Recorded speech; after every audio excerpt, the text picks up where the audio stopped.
안녕하세요. 행복한 엔젤입니다. 이번 시간에는 당신은 당신이 연기하는 대로 된다에 대해 전달해 드리겠습니다.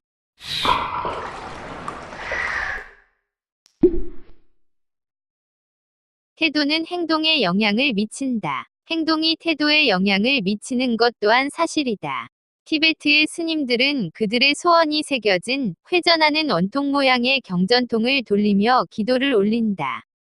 경전통을 돌리면서 스님들은 신성한 공간 속으로 들어간다. 어떤 스님은 12개쯤 되는 경전통을 돌리기도 한다. 고개사가 길고 얇은 막대기로 균형을 잡으며 접시를 돌리는 것처럼 말이다. 출가한 지 얼마 되지 않은 수련 스님들은 대부분 처음에는 감성적, 영적으로 그렇게 동요되지 않았다. 수련 스님들은 경전통을 돌리면서 아마도 가족이나 그의 종교적 소명에 대한 회의, 혹은 다른 것들을 생각할 것이다. 하지만 수련 스님이 진짜 스님의 자세를 받아들이고 자신의 다짐을 자신뿐만 아니라 다른 사람들에게도 확실히 보일 때 그의 마음 또한 확실해질 것이다.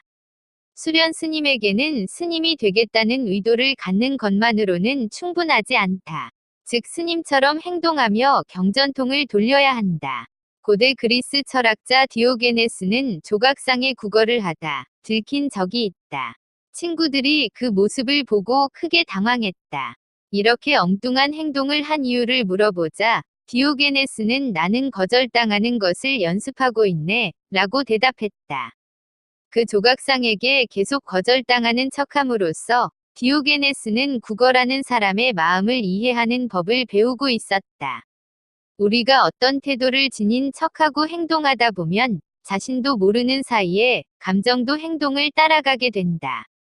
그리고 그런 태도를 더욱 강화하게 된다. 의도를 정하고 그에 따른 행동을 함으로써 당신이 자신을 바라보는 방식과 다른 사람들이 당신을 바라보는 방식을 변화시킬 수 있다. 다음은 생각을 바꾸는 실험에 관한 내용이다. 누군가에게 친절하게 행동하는 것을 연습해 보세요. 샌프란시스코에 사는 어떤 사람이 이 문구를 작은 카드에 써서 친구의 냉장고에 붙여놓았다. 다음 날 아침 냉장고 문에 붙어있는 문구를 본 여자는 베이 브릿지 톨게이트에서 차를 멈춰 세우고 웃으며 말했다. 제 요금과 뒤에 있는 차 6대의 요금도 같이 낼게요. 차례차례 6대의 차들이 요금을 준비하고 톨게이트에 도착했을 때 그들은 이런 이야기를 듣게 되었다. 앞에 어떤 여성분이 이미 요금을 내고 가셨어요.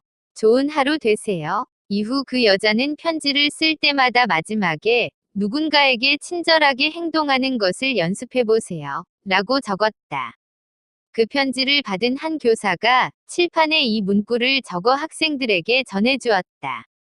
학생 중에는 신문 칼럼니스트의 딸이 있었다. 칼럼니스트는 딸한테 이 문구를 전해 듣고 묻지마 폭력처럼 묻지마 친절이 가능한가라는 내용의 칼럼을 썼고 이후 독자들이 알려온 묻지마 친절 행동에 대한 기사를 쓰기 시작했다. 남의 주차 미터기에 때맞춰 동전을 넣어준 한 남자에 관한 이야기, 한 무리의 사람들이 황폐한 집을 찾아가 집 구석구석을 청소해주고 집주인이 이를 흐뭇하게 바라보았다는 이야기, 어떤 청년이 어르신들을 위해 삽으로 땅을 파 차도를 내어준 1. 자전거를 타다가 자신의 차를 뒤에서 들이받은 어린 소녀에게 그냥 긁힌 것뿐이니 걱정하지 말라며 남자가 손짓하던 일 등등. 독자들은 행복한 결말을 가진 이 이야기들을 읽으며 감동했다. 자신의 기분이 좋지 않으면 사람은 웃을 수 없다. 단지 세상이 조금씩 더 좋은 곳이 된다는 이유만으로 묻지마 친절 행동을 실천하기는 쉽지 않다. 우선 자신의 문제가 가볍다고 느낄 수 있어야 한다.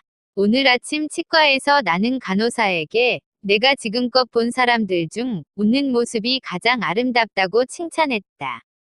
치과 전체가 갑자기 더 밝고 더 행복해지는 듯 보였다. 묻지마 친절 행동을 베풀면 기분 좋은 하루를 만들 수 있다. 친절 행동을 통해 사람들이 진심으로 다른 이들을 걱정하는 사회를 상상해보라.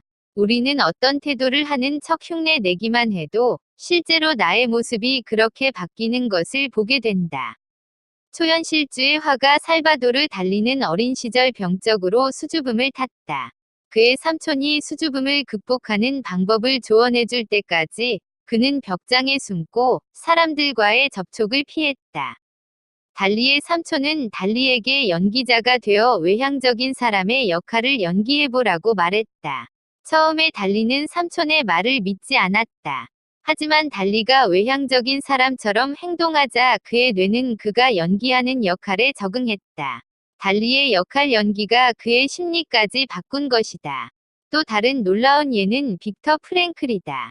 그는 강제 수용소에서 있었던 경험을 죽음의 수용소에서 라는 책으로 써서 출판했다. 다른 수감자들이 대부분 희망을 잃고 절망 속에서 죽어갔던 반면 프랭클은 학술 강연자가 된 자신의 모습을 상상했다. 프랭클은 자신의 상상 속 경험을 다시 구성했다. 그러자 그의 마음은 수용소에서 풀려난 후 하게 될 강연들로 가득 찼다. 강연은 그가 수용소에서 겪은 경험들을 바탕으로 이루어질 것이었다. 프랭클은 희망이 없는 상황을 받아들이고 그것을 풍부한 경험들의 자원으로 승화시켰다. 훗날 그는 그 자원을 다른 이들이 희망 없는 상황을 극복하도록 돕는 데 사용했다. 이상으로 당신은 당신이 연기하는 대로 된다에 대해 전달해 드렸습니다.